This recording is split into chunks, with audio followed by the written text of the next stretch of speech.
You are listening to The Baub Show, exclusively on newbnradio.com.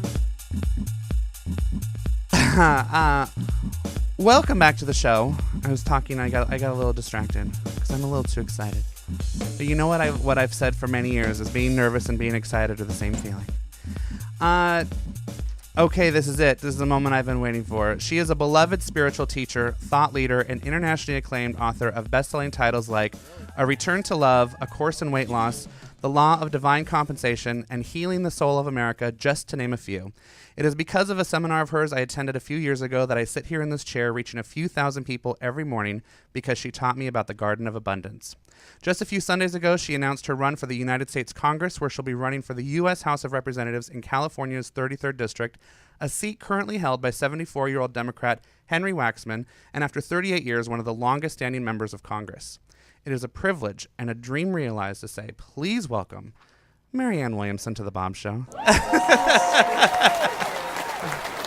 First of all, you're killing me. I love that I get to the green room and I'm like completely over the moon nervous to have you here, and you're so bursting with gratitude to be here, and I'm so thrown. Well, I am grateful to be here. I mean, this is a... You want to be a little closer? Yeah, and also I can't hear anything in these. All right. I don't know. Yeah, Are they on? Yeah, Is they this are. on? Yeah. Okay. No, I'm grateful for the opportunity to talk to you and to talk to your listeners because, it sounds a little romantic and a little cheesy, but that is what democracy is, that people talk to each other and talk about these issues and actually elect people. So I'm excited about the process. Without you giving me the opportunity, I can't be out there. So thank you. Well, it's a love fest. Now I got to tell you, I already have one of these because I sat in the front row when you made your announcement that you're running for Congress. I just was excited because you were talking, and I'll hold this up to the camera. I was just excited because you were talking and Alanis Morissette was singing. I'm like, two of my favorites in one room. I'm there. How magnificent is she, huh? Beyond. Yeah, sisterhood. Yes. Yes. She's amazing. So we're going to dive into this stuff, but I want to ask you the question that we were just talking about before we went to break. Brenda and I were talking about how we're guilty. And fortunately, thanks to you, we just found out we're not having an election today in California. But we're guilty on these election days that are of the smaller, more local level things, which are the things that we should be more engaged in. Correct. But we are guilty of not going out and voting because we don't know what's going on, and so because we don't know what's going on, I don't want to just throw my votes around because I do believe my votes matter. But then I know the answer is, well, then Bob, you should educate yourself. What do you think is better? Is it better for me to just not vote and say I'm going to leave it for the people who are paying attention, or would it be better to go in and just blindly say, well, this sounds good to me and this doesn't sound good to me? Well, it's a false choice because neither one are the place you want to be in your life. First of all, I have a problem with, you said twice I'm guilty. I don't think this is a matter of guilt, but I think it is a matter of all of us coming to realize that in order to live a conscious life, we have to include our citizenship onto the palette of our hopefully responsible behavior. And I think the crisis in democracy, and that's really what my campaign is based on, is the idea that there's a crisis in democracy itself. And that crisis is not just in Washington, it's inside us. It's the fact that we've become as distracted as we have become, as dissociated. One of the reasons is people feel that their vote doesn't matter. People feel like they're locked out of the system. Well, on one hand, they're absolutely correct, and that is a crisis. There is a kind of lockout. There's a kind of political class, and it's dominated by two major parties, and it's very difficult for the average person to run. It's very difficult at this time of the flooding of our political system with undue influence of money for the average person's voice to really have the same kind of effect and influence that it should have. Having said that, the problem emanates from us as well, because the thief got into the house because we left the door open. The thief got into the house because we left the windows open. And that we have to correct within ourselves. It would take you 15 minutes to Google this election and the issues. There are plenty of sites, and I think we've all become a little bit intellectually lazy. So does the system purposely obfuscate and make it uninteresting and make it boring and make it sound way too complicated? Yes, but that's not an excuse for our conspiring with that by going into ditzy la-la land. And I think that what's happening now is that we're realizing that. And that to me, we're reclaiming democracy now. You can't complain that it's stolen from you if you yourself kind of stood there while it was happening. And I think that Americans are kind of an awakening giant right now, like going like, whoa, what's happening here? This has happened before in our because we're history. paying attention to all of a sudden everything is Exactly. wrong. Because when things were going okay, Exactly. they've never necessarily been going great. But when things were going okay, we don't engage. Well, I think it's more than that too. I think it's that things have not been okay, but it was one thing where we would go, oh, you got to be kidding me. This Trans-Pacific Partnership, it sounds, whoa, you got to be kidding me. Oh, National Defense Authorization Act, ooh, you got to be kidding me. Oh, GMOs, ooh, you got to be kidding me. Wow, all those people in prison, wow, you got to be kidding me. And finally we're saying, wow, there are too many of these you got to be kidding me. And we're looking at each other and going, what the hell's going on here? And now we're starting to look at the government and say, hey guys, like, whose side are you on? And that's this moment in history. I believe that this is the moment for a great course correction in American history, which has occurred before. This is not the first time where America has had to take a deep look at itself and go, whoa, I'm not who I say I am. I'm not acting on the principles I say I'm acting on.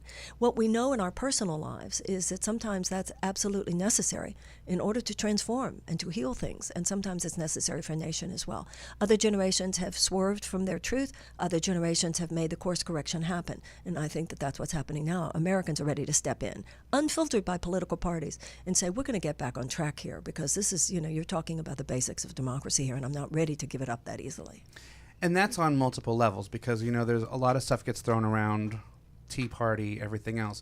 But what you're saying though is it's whether people are right or wrong, it's that people are getting involved. Yes, even like the Tea Party, it's interesting. I don't agree with their philosophy, but I celebrate their kind of radical revolutionary spirit with which they began, that they were not tying themselves or towing the line with a particular political party. They just had something to say, and they were going to say it. So I celebrate that. We need more of that, not less. Yeah. But their philosophy about basically everything in government is bad and all that, I certainly do not agree with. Yeah. So let's start from the beginning, because I know this came out of you doing your Sister Giant. You were doing this conference that you were doing that I have to tell you I wasn't paying attention to. I pay attention to everything you do, but because it said sister, I'm like, oh, it's for women. So Right. I'm like, good, let Marianne go out and empower the women. I'm sure she'll be coming around a few days with Mr. Giant. Yeah, I think that's true. It's like the guys are just patient while I go into these sister conversations. And I do think men have been very patient and kind about all this, because I always say, it took a few hundred years. We didn't get to talk, and now we have some things to say. And I do feel that men have been very kind of patient. And there was a while, like, is this against men? And then it was clear that it wasn't. You're right. But if this is what came out of it, then by all means, right. Bring it on, Sister Giant. Well, thank you. And this was a conference almost a year ago called Sister Giant, Women, Nonviolence, and Birthing a New American Politics. What we have in the United States, it's interesting. Obviously, we're 51% of the population, but we're something like 18% of the U.S. Congress. And statistically, if a woman runs for office, she wins as often as a man does. The electorate does not have a problem voting for women. The gap has to do with women not voting. With women not running. Mm-hmm. And I believe it's because of kind of emotional and psychological glass ceiling. Women, we don't like to be humiliated. We don't like to be embarrassed. Mm-hmm. I'm not saying men do like to be humiliated or embarrassed, but I think in general, that's, men can kind of like slough off some of that stuff. And I don't think men are treated as brutally on a certain level, an emotional level, as women. So this took a long time. That being said, emotional. That's why. Exactly. It's an emotional level. So men don't get as emotional. Exactly. It's like, well, whatever. Yeah. So it took a long time to decide, what do I do with that extraordinary energy of Sister Giant, 2,000 women representing all 50 states, so ready to be active. And I thought to myself, how do I best foster that movement? And I realized that the best way I could foster that movement would be for myself to run for office. And I hope that this campaign, particularly if it's successful, because it won't mean as much unless we run a serious campaign, hopefully to win. And if we run a serious campaign, which we are doing, and particularly if we win, I think that this will open up a space for so many people to think, well, she did it from a kind of independent voice, holding to the higher philosophical beliefs, trying to demonstrate the principles that many of us think are true to the heart, and she made it. Maybe I could and should do that too. And then we'll have a real revolutionary trend in this country, I think. First of all, if anyone can do it, my faith is in you. And I love it because you're sort of walking the walk of the talk that you've been telling us for all of these years, which is an amazing opportunity for you, but it's also got to be a little bit daunting too, because you've inspired, myself included, thousands and thousands of people. You've inspired them to go out and you've empowered them to go out and do what they want to do, whatever their dream was. And now here's an opportunity for you to now you're going to do yours. How daunting is that? Well, from the beginning of my career, I've never presented myself, nor did anybody perceive me as some perfect person. And neither was there the expectation that I be. But there was an appropriate expectation that I tried to live up to, that I was trying my best, that I wasn't suggesting that other people do wasn't what I wasn't trying to do. But recently, when it came to this stuff, I was starting to ask people to do something that I wasn't willing to do. And I knew in my heart, no, if you're serious about getting out there to say that we can't live a conscious life about everything but politics. Yeah. We can't try to demonstrate our principles everywhere but politics. It got to a point where if I wasn't willing to move out of my comfort zone, how could I ask anybody else to move out of theirs? And other people were seeing that, I think, and I was seeing it. And I do think that outside the comfort zone is where the magic happens in all of our lives. You were talking about how you have this program because you made a movement in your own heart to claim the abundance that was available to you. And I think we're all holding hands while we're doing this. And it's not just you and it's not just me. It's all of us knowing that there's some next step. The world will not be able to claim its greatness until we claim ours. And we need to support each other in this. And that's why I said thank you. I love it. Okay, so this is the number one question that every person that I've told, everyone's excited that you're on my show, but this is the number one question people keep asking. Why are you running up against one of the good people that we have on our side and not in a different district against somebody else who's not on our side? Okay, so let's talk about that because it's a legitimate Henry question. Waxman we're talking yes, about. It's a legitimate question. First of all, people think it's so easy to just like saunter into some district that has some Tea Party candidate that they'd like me to run against. First of all, it's very rare to find a district that would elect a Tea Party to begin with who would be interested in electing me. But much more importantly, in the sense of what's deeply true, I want to represent a district in every sense of the word. This district is filled with people who read the same books I do, who think about the same things and talk about the same things that I do. It's organic. Mr. Waxman has been a very good congressman. This term, if he were to win this time, it's a 40-year term. And with all due respect, the House of Representatives was set up by their founders to be the house of what's happening now. So the political status quo, even the best of the political status quo, and I would call Congressman Waxman among the best of the political status quo, that status quo is dominated by very calcified thought forms, even the best of those thought forms. It is not a container for the kind of breakthrough thinking that I believe is necessary now. This is a new time in America. We're having a new conversation. We're having a new conversation in spirituality, a new conversation in therapy, a new conversation in relationships, a new conversation in business, a new conversation in education. We are not having a new conversation in politics, and that would include the person that you're asking about. So I think that it is very legitimate to say that while, for instance, he has been a leader on the issue of climate change, we must continue with that. And I would do everything in my power to live up to and extend his legacy, knowing that I had big shoes to fill there. I would do my best. But there are some conversations that are not being had. I also want to have a conversation about the corruption of our food supply. I want to have a real conversation about GMOs. I want to have a real conversation about big ag and the chemical companies and how it is corrupting our food supply. I want to have a conversation about the moral scourge of high incarceration rate. We have the highest incarceration rate in the world. In the world, we have 2.4 million people in prison. Now, during the 1970s, we had 300,000 in prison. 500,000 of those are nonviolent drug offenders. The drug war is a horror. We don't need a drug czar. We need a sobriety czar if we're serious about this. We need to have a serious adult conversation about at legalizing marijuana. We need to have a serious conversation about changing the whole drug issue from a criminal justice issue to a public health issue. And more than anything, because I believe that it is the cancer underlying the other cancers, we need to have a serious, serious conversation, which I believe is the greatest moral challenge of our generation, about getting the money out of politics. Because right now we have gone from a government of the people and by the people and for the people to a government of a few of the people, by a few of the people, for a few of the people. I'm sorry, I don't hear any congressperson, I hear a few, but not from this district, talking about this on the level that I believe it needs to be talked about. I believe that I could add my skill set to the cause of making this conversation more and more of a serious, passionate public one that a tipping point of Americans are invested in. Because with this Supreme Court decision, Citizens United, and now with another Supreme Court decision coming down the pipes called McCutcheon, if we're not careful, we will find ourselves in a situation we're already too far gone, where short-term economic gain for one sector of our society has such undue, disproportionate influence on our policies that the idea of even calling this a democracy anymore becomes almost hypocritical. So then, because of course, I can't imagine a single person listening to this show right now not hearing that and saying, "Go, Marianne. This is the person that I want. This is exactly what we need to be." But then there's the reverse side, and I know that you've addressed this that day during this.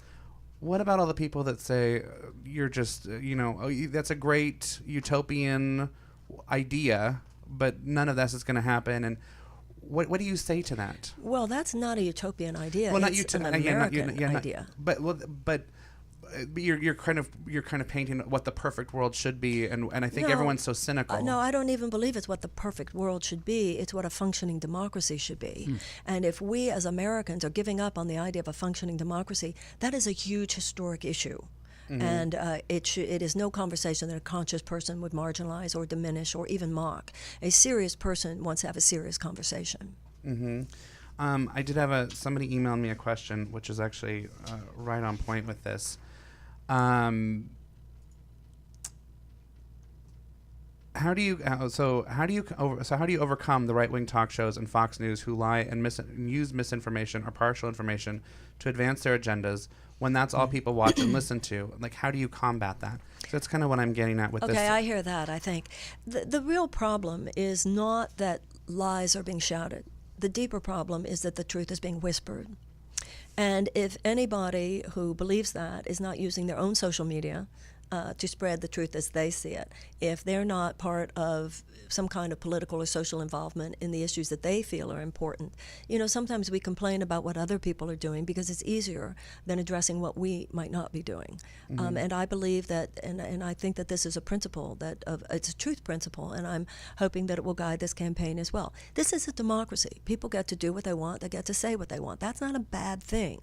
But we are all recognizing that unless we get out there, say things that we believe in, then we can't complain. And so what I'm seeking to do with this campaign is to harness, as a political force, the better angels of our nature, as Lincoln would say. There are enough people who do agree with us that I believe that we can create a real serious and meaningful political force field. Mm-hmm. So people who don't agree with me, I respectfully, I appreciate if you'll give me a listen over this campaign just to hear what I have to say. Some will choose to, some won't, some will, and still won't vote for me. That's fine. That's democracy. Yeah. But for those who do agree with this, that's the person I care about. Will you put this on your Facebook page? Will you give, if it's even $5 or $5 a month, will you hit the donate button and do just whatever is right for you? Will you talk to your friends? Will you have a house party? Will you come be a volunteer? If I can just get the people who do respond to this message to say, yeah, I'm in, let's do this thing, let's get real, let's slam this, then that'll be fine. We don't have to worry about combating anybody. And as a matter of fact, the very language of combating anybody is really the kind of thing we want to get away from. If I can just dovetail on that so fast, because I love everything that you're speaking to. When the recent kind of shutdown happened, yes, I think my greatest criticism was, isn't the whole point is, yes, there's disagreeing values and views, but the whole point is you guys are supposed to be in a dialogue. That's the whole reason you're there. I didn't realize you could withdraw. I didn't really think that was an option, that you could just go, nope, don't want to talk about it. But then I had to challenge myself, which is exactly what you're speaking to, of I should be participating in the same discourse. Exactly. It doesn't matter that I'm not in Washington. I still have the responsibility and the right to express my views. And if they're challenged, the conversation is the important part, not just the me being right, you being wrong. It's the idea that we are back and forth to educate and to influence each other, to find, to evolve and to grow. You know what you can liken it to? You can liken it to the transition from a solely allopathic model of medicine to a holistic paradigm. It's no longer, we no longer just say to the doctor, okay, whatever you say, it has nothing to do with what I eat, it has nothing to do with my exercise, it has nothing to do with my lifestyle. I'll just wait and I'll just get sick and then you fix it. We don't look at doctors that way anymore. And we need to stop looking at politicians that way. For one reason, because the doctor at least has an ethical and legal responsibility to tell you if things are really bad. So I think that just as we transition to a holistic model where we realize that all aspects of the patient as well as the doctor are called for in healing, we need to make that same transition in politics. We can't just send guys to Washington and expect them to fix it, especially when you consider that every member of Congress has several highly paid corporate lobbyists in their office every single day. It's not enough for them to hear from us just every 2 years or every 4 years and then go back to our lives and say, okay, they'll handle it, especially at a time when it's so obvious that they're not. This is another question that somebody wrote in. I love what she has to say on her website about why she's running and what's hijacked her system. She's spot on with all of it, and I agree with everything she states. I'm just wondering how she thinks she can help change it. I think a lot of people get into this for the right reasons, and then they are pretty much just stopped in their tracks with the slow movement of anything, as well as getting completely stymied by the powered elite and corporations to make any sort of effective change for the better. So how do you think that if you get in there, or I should say when you get in there, that you're yourself not going to become feeling defeated or disillusioned or whatever? Well, I'm not naive, and no one who supports my campaign should be naive. I'm not going to go to Washington if I have the privilege of going there with a magic wand. Voila, I'm here to change things. I mean, that's absurd. It's a system that is deeply corrupt. That's what we have now, is a system of legalized corruption in the United States. And the person who wrote that is absolutely correct, that because of the moneyed interests and the undue influence, and so many politicians who need that money to get into office and to stay in office, you're not going to just come change that by being a quote-unquote nice person. Many of the people there actually are nice people. It is why, for me, getting the money out of politics is the primary issue. Until we get the money out of politics, it is not possible to change anything. There are people in Washington, there are people outside Washington who understand this, who see it as the great moral calling of our generation, who understand that a constitutional amendment overriding the overriding Citizens United, establishing that corporations do not have the right to personhood, is going to be necessary in order to pave the way for Congress to be able to legislate public funding of our campaigns. Oregon's already working with this. The city of New York is working with this. Also the politicized gerrymandering. So there are many, the conversation has already begun. It's begun among some people in Congress. I want to help amplify it in Congress, and I also believe that particularly if I win, I can help to even more to amplify it outside of Congress. And my problem is my brain is going 10 different directions every time you say anything. There's one thing, because we're going to take a break. There's one thing I want you to talk about really quickly, though, before we take the break. Because to me, this was what really, when we talk about, because to me, I vote emotionally. To me, I hate politics. I'm just going to put it out there. Because of the way they are these days. Right. I use words like corrupt. Right. Well, like they are. I mean, like they're confusing. Okay. There's just a lot of things that I'm not comfortable with politics. Okay. Sitting there that day with you was the first time I was like, okay, I want to pay attention. I want to pay attention to this. I want to learn more. Quite honestly, and we can talk about this after the break too, I don't even understand the difference between the House of Representatives and Congress and all of those things. But you said something that was so amazing. You talked about our dollar bill and the pyramid and the eye above the pyramid.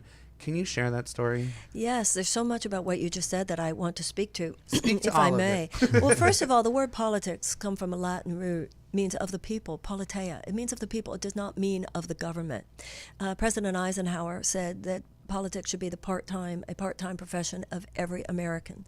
So what you and I are doing right here, this is politics.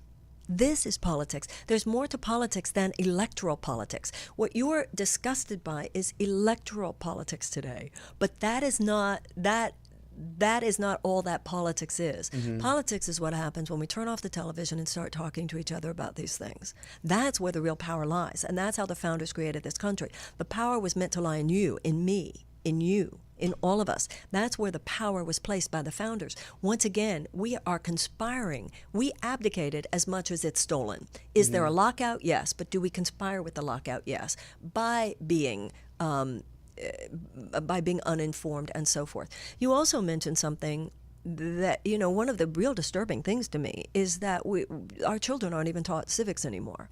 And too many of us don't remember what we learned in the 7th grade because it was a board teacher or whatever.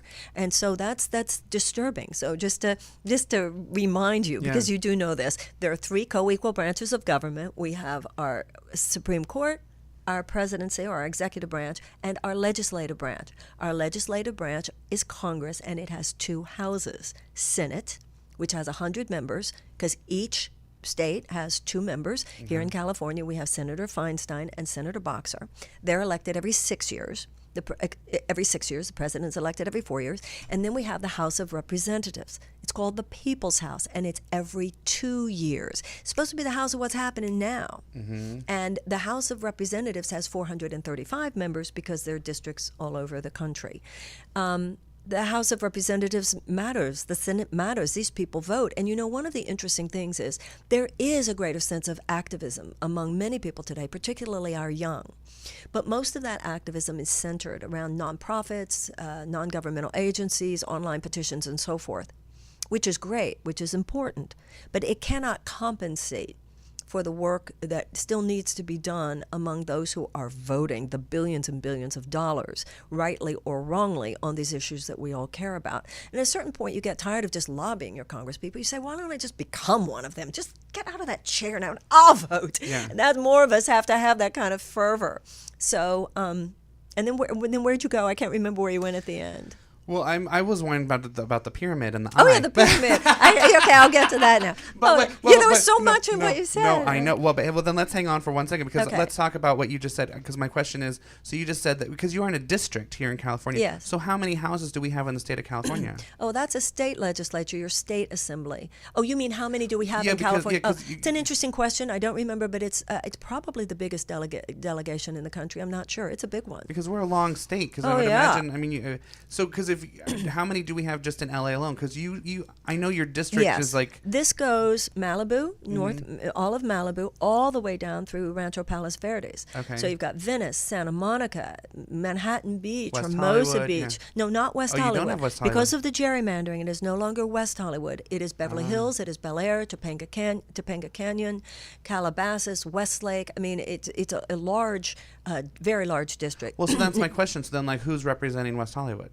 It is now Adam Schiff. But see, that used to be Congressman Waxman's. In California, we've done a very good thing, and that's called depoliticized gerrymandering. Politicized gerrymandering is a terrible, terrible problem that's occurred all over the country, whereby basically candidates choose voters instead of voters choosing candidates. Depoliticizing gerrymandering is very important, but California has moved in that direction, as has Florida working on this, Iowa working on this. Alexander Hamilton said the states are laboratories of reform. You see this in the issue of gay marriage. It's when certain states, this state did it, this state did it, this state did it, and then it becomes a larger conversation. We're seeing that now with the legalizing of marijuana. So we need to get there with the depoliticizing of gerrymandering. And it's why I could even run in this race. Otherwise, it would have been difficult. Okay.